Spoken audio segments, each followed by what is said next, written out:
Simpanan barang euy. Simpanan barang.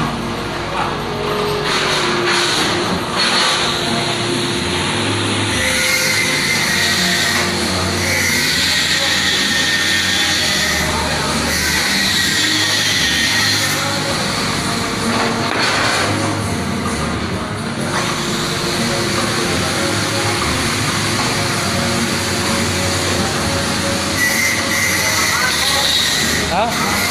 Aman.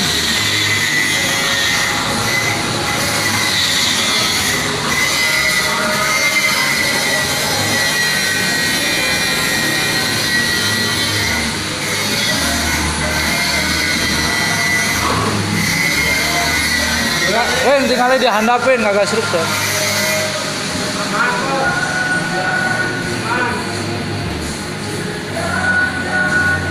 Tapi kudu diberehin.